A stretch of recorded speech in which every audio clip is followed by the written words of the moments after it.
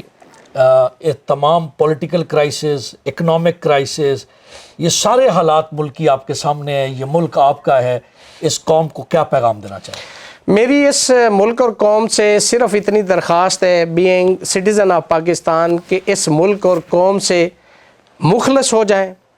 اور اس کی 1 روپے کی چیز بھی اپنی ذاتی چیز سمجھیں، اس کی پراپرٹی اس ملک کی میری ذاتی پراپرٹی سمجھیں، اس کا نقصان اپنا ذاتی نقصان سمجھیں، اس ملک کے ساتھ وفادار ہیں۔ پولیٹیکل پارٹیز آپ دیکھیں، کبھی ایک شخص ایک پارٹی میں ہوتا ہے، پھر دوسری میں ہوتا ہے، پھر تیسری میں ہوتا ہے، تو ان کا کوئی وہ اصول قانون نہیں ہوتا، ان کا اپنا ایک ذاتی قانون ہوتا ہے۔ آپ اگر وفادار ہوں بجائے پولیٹیکل پارٹیز کے، اس ملک کے ساتھ مخلص رہیں۔ سر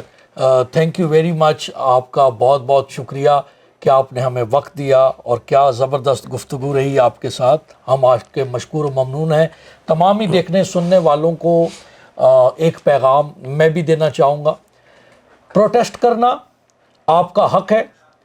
آپ کو ضرور کرنا چاہیے، لیکن جیسے ہی ہمارے مہمان نے فرمایا تھا کہ پروٹیسٹ قانون کے دائرے میں رہ کے کرنا یہ بہت ہی لازم ہے۔ میں بھی کنڈیمڈ کرتا ہوں تمام ان پروٹیسٹرز کو جنہوں نے پاکستان کے املاک، لوگوں کی پرائیویٹ پراپرٹی، اسٹیٹ پراپرٹی جلائی ہے،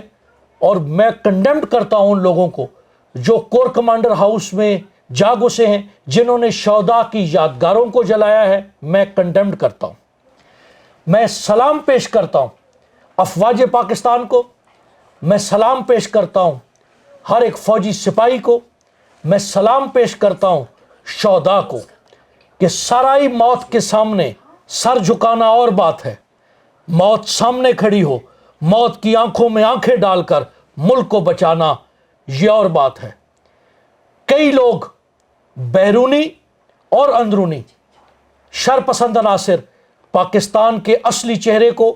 بدنام کرنے کی، پاکستان کی ریپوٹیشن کو خراب کرنے کی کوشش کر رہے ہیں۔